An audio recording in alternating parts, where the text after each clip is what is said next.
Oke, selamat datang di channel saya. Berjumpa lagi dengan saya Rudi Suryajaya. Dan hari ini kita akan lanjutkan bincang-bincang kita mengenai Brazilian Jiu-Jitsu dan lebih-lebihnya. Oke, untuk Anda yang baru pertama kali bergabung di channel saya, perkenalkan nama saya Rudi Suryajaya. Saya adalah seorang praktisi BJJ dan saya sudah melatih Brazilian Jiu-Jitsu sejak tahun 2009 di kota Surabaya. Dan saya saat ini mempunyai klub saya sendiri bernama Shaka BJJ Academy. Dan hari ini saya akan membahas satu buah pertanyaan mengenai bagaimana caranya kita bisa terhindar dari cedera, terutama bagi kita yang usianya udah di atas 30, di atas 40 tahun ya kan. Bagi Anda yang istilahnya belajar Brazilian Jiu-Jitsu atau belajar bela dirinya usia lebih lambat ya. Banyak orang yang merasa bahwa kalau saya belajar bela diri itu paling baik di usia masih belasan tahun atau di usia 20 tahun, itu badan saya masih lentur, badan saya masih kuat, saya masih ini dan itulah. Tapi pada kenyataannya tidak semua orang memulai latihan bela diri ataupun Brazilian Jiu-Jitsu pada khususnya di usia yang muda. Seperti saya sendiri, saya baru mengenal yang namanya BJJ ini pada saat saya berusia 30 tahun. Baru saya mulai mengenal apa itu Brazilian Jiu-Jitsu. Dan kalau boleh dibilang sepanjang perjalanan saya dari tahun 2009 sampai saat ini, saya jarang sekali mengalami cedera yang sampai serius. Kalau diomong cedera kecil-kecil ya biru lah, atau cedera sedikit-sedikit, itu pasti ada. Kenapa? Karena Brazilian Jiu-Jitsu adalah sebuah olahraga kontak sport, olahraga bela diri yang pasti ada resiko cedera karena kita kontak sport, tetapi minor, tidak pernah jadi cedera yang serius. Salah satu hal yang menurut saya sangat membantu adalah saya selalu meluangkan waktu untuk melatih kelenturan tubuh. Ya, jadi banyak orang yang persoalannya adalah karena kita banyak bekerja di kantor, ya karena ada kerjaan kita yang banyak duduk mungkin atau tidak banyak aktivitas fisik, itu membuat badan kita kaku, otot tubuh kita tidak kuat dan otot tubuh kita ini tidak lentur. Jadi kita harus meluangkan waktu untuk melatih kelenturan tubuh. Salah satunya dengan cara kita melakukan yang namanya stretching. Ya, tetapi sebelum saya ngomong mengenai stretching, bagaimana cara kita melakukan stretching, yang kita harus pahami bahwa jangan melakukan stretching pada saat tubuh sedang dalam kondisi dingin.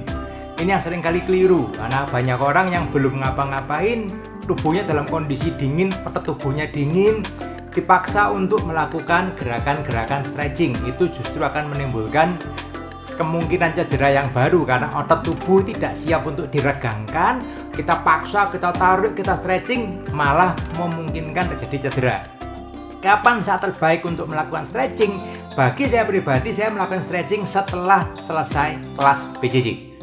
Jadi setelah saya kelas Brazilian Jiu-Jitsu, saya melakukan yang namanya stretching. Apakah butuh waktu lama? No, kurang lebih let's say 5 menit, 10 menit itu sudah sangat cukup. Saya akan bagikan di sini apa saja stretching saya lakukan, bagaimana caranya, dan apa manfaatnya stretching yang kita lakukan. Oke, yuk kita lihat. Jadi yang pertama yang saya lakukan adalah yang namanya Cobra Stretch. Jadi ini salah satu pose latihan yang basic sekali di yoga, dan menurut saya ini satu yang terbaik untuk melenturkan untuk otot-otot di back kita, jadi otot punggung bawah. Kalau Anda yang sering mengalami kekakuan di punggung bawah, itu sangat bagus sekali. Oke. Kemudian yang kedua, kita lajukan kaki kita satu persatu ke dekat dengan pergelangan tangan kita. Jadi itu stretch untuk otot di kaki, juga otot di hips kita. Itu akan sangat bagus sekali. Untuk otot hamstring juga bagus sekali untuk melenturkan otot hamstring kita. Oke, jadi untuk hips, untuk hamstring ini bagus banget. Jadi kalau Anda sering mengalami kekakuan saat melakukan guard, sering kram, sering kaku, ini salah satu pose yang menurut saya stretching yang bagus sekali dilakukan. Oke, tahan di masing-masing posisi kurang lebih 15-20 hitungan ya. Jadi jangan kurang dari itu. Kemudian kita buka kaki kita, dibuka lebar. Nah, dari situ Anda bisa condongkan badan Anda ke depan pelan-pelan. Jadi condongkan ke depan sebisa mungkin. Jadi tidak perlu sampai sakit, sampai ada stretch, tapi jangan sampai sakit sekali, oke? Anda sesuaikan dengan kelenturan tubuh Anda masing-masing. Kemudian ke kiri dan ke kanan. Ini juga untuk hips, untuk otot pinggang, dan juga untuk otot kaki. Ini akan sangat membantu untuk melenturkan otot tersebut.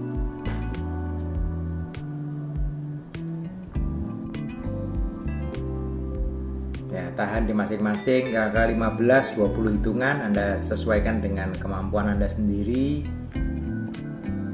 Oke. Tahan. Oke. Kemudian Anda lipat kaki. Nah, ini yang saya lakukan ini, kalau orang bilang ini namanya butterfly stretch. Jadi ini posisinya seperti ini. Anda bisa goyangkan kaki Anda dulu, Anda goyangkan perlahan-lahan, kemudian Anda condongkan badan Anda ke depan. Kalau sudah mulai nyaman, Anda bisa condongkan badan Anda ke depan.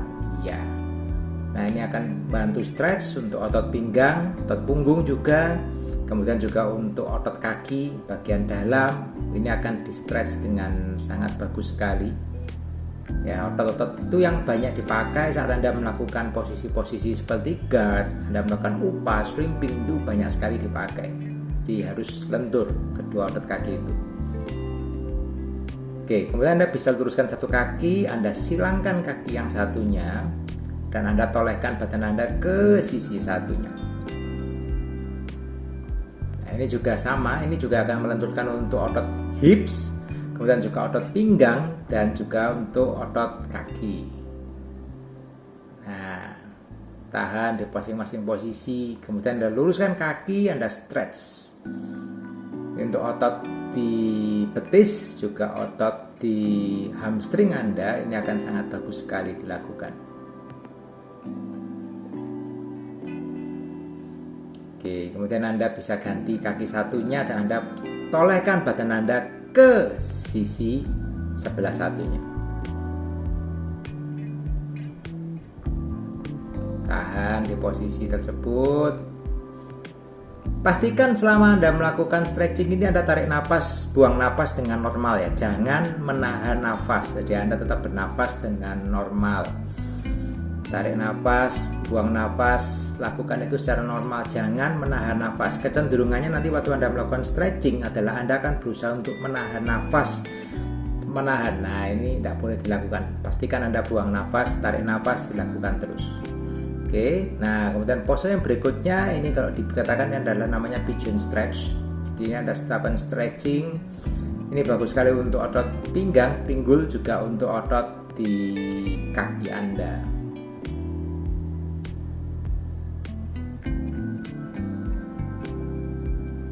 Oke, pastikan badan Anda tidak tahan dengan tangan, Anda condongkan ke depan, stretch.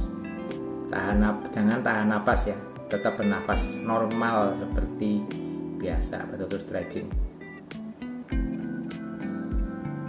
Ganti kaki yang satunya, tahan. Oke.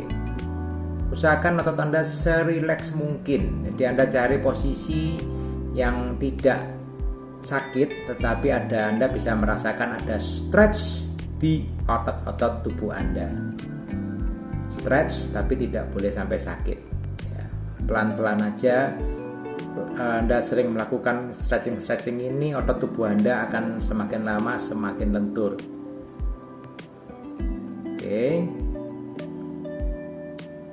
goyangkan dulu, kemudian Anda masuk posisi yang berikutnya lagi.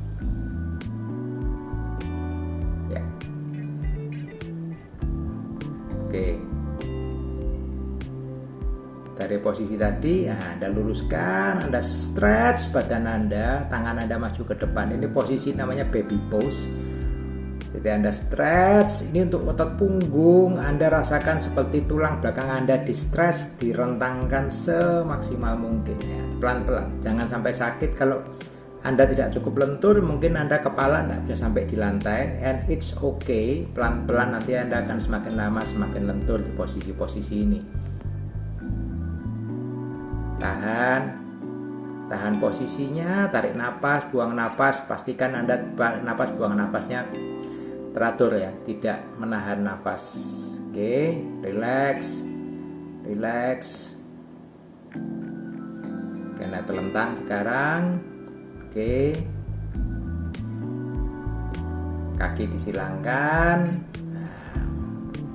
tangan direntangkan. Oke, ini untuk stretch yang untuk otot-otot di pinggang Anda, pinggul, pantat. Nah, ini bagus banget. Oke, tahan di posisi ini. 15 detik, 20 detik.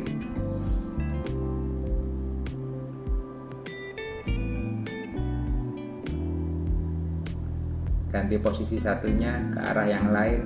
Oke.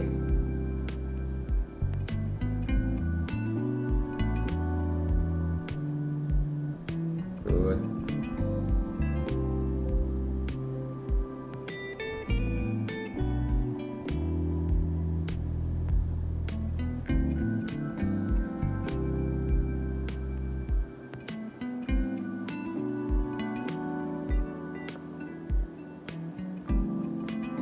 Napas, buang napas, relax.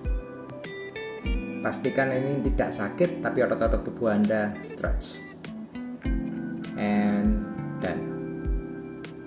Ya, itu stretchingnya.